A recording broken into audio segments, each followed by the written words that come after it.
দীঘার জগন্নাথ ধাম আজ জনসাধারণের জন্য খুলে দেওয়া হলো। রাজ্যের মুখ্যমন্ত্রী মমতা বন্দ্যোপাধ্যায় দীঘার জগন্নাথ ধাম উদ্বোধন করলেন।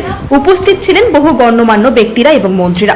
কিন্তু বিশেষভাবে দেখা গেল প্রাক্তন বিজেপি সভাপতি দিলীপ ঘোষ এবং তার স্ত্রীকে।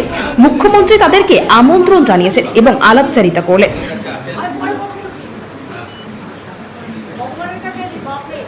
আপনি কখন এসেছেন? আর 3 দিন ধরে বসে আছি। আমি তো আমার 5 লাখ টাকা মিনিস্টার দিয়েছি রেখে। আপনার কাছে আছে? আর পরে কথা বলছি।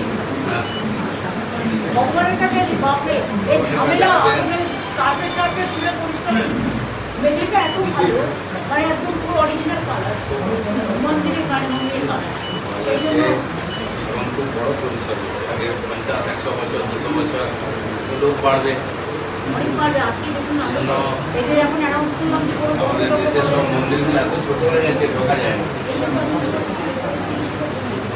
আমি পঁচিশে বাড়িয়ে তারপর আমাদের গেস্ট হাউস ছজন, তারপরে আপনার পুলিশের জন্য একটা ঘর দিতে হলো, হেলথের জন্য রাখতে হলো, ফায়ার ব্রিগেডের জন্য। আমাদের চিফ সেক্রেটারির নামটাও লেখা থেকে গেল।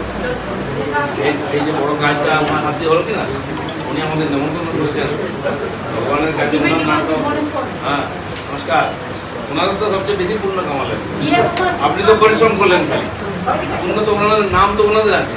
আচ্ছা, কিন্তু আমার ডিএম খুব কাজ করছে, ডিএমএসপি এবং ওই যে শ্মশান কাছে ও খুব ডিএমএ রিপোর্ট ডিএম করে দিয়েছে। ঠিক, খুব ভালো, অনেক কাজ। ভগবান আশীর্বাদ করে। বিশ্বকার নাম বলছেন না আপনি, সারাদিন লাইভ চালালো। ওরা হয়তো কখনো আপনাকে ছাড়বে না, আমার পুরোনো বন্ধু, সে যে যাই বলুক, করুক যাই বলুক, বিধানসভায় আমরা আড্ডা মারতাম। স্পিকার আরে এত গরম না, ওই সময় তো এত গরম, মাঝে খাওয়া দিয়ে আর তারপরে যোগ্য হয়েছে কি, মানে কালকে তো আমি 4 ঘন্টা পুড়েছি শুধু আগুনে। ওগুলো চৌকা ঘুরে ঘুরে বের করে দিই। বাপরে বাপ, আগুনে না রেস্ট না, এখন আবার মিটিং করবো। ওই আমাদের নাসিন্দা ওই অব্দি বৃষ্টি হয়েছে ওদিকটা, বুঝলেন তো? এদিকে বৃষ্টি নেই। আমি দেখলাম আপনারা বসে আছেন মাথায় কাপড় দিয়ে করে রোদ্দুর, আমরা ওখানে ঠান্ডায়। আপনি পুরো লাইভ দেখলেন নাকি? হ্যাঁ, আর দেখবো না, আমাদের চিকিৎসা কোথায় চ্যানেলটা খুলে দিই, দেখে দেখে আসছি। আমিও করেছি। কি করা যাবে, ভগবান যদি কিছু বলে উল্টো। সাংবাদিকদের মুখোমুখি হয়ে প্রাক্তন বিজেপি সভাপতি দিলীপ ঘোষ কি বললেন শুনুন। জগন্নাথ স্বামী নয়ন পথগামী ত্রাহি মা। ভগবান পুরী থেকে 350 কিলোমিটার দূরে এসছেন, বাংলায় ঢুকেছেন। আমরা তাকে স্বাগত করতে, দর্শন করতে এসেছি, সৌভাগ্যের ব্যাপার। তো আজ এই যে পবিত্র ক্ষণ, যেটা অক্ষয় তৃতীয়ার দিন, সেদিন প্রভুর মন্দির উদ্বোধন হয়েছে। ভারতবর্ষের কোণে কোণে হাজার হাজার মন্দির ছড়িয়ে আছে, হচ্ছে, আরও হবে। মানুষের মনের মধ্যে ভক্তির জাগরণ হচ্ছে, মন্দিরও বাড়ছে। ভগবান যাকে যোগ্য মনে করেন তার হাত দিয়ে করিয়ে নেন। তিনি মুখ্যমন্ত্রী হাত দিয়ে একটা ভালো কাজ করে নিয়েছেন।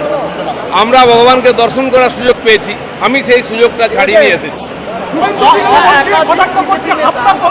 কোনো রাজনীতিক কথা বলতে আসিনি, আমার বন্ধু পাশে আছে মন্ত্রী।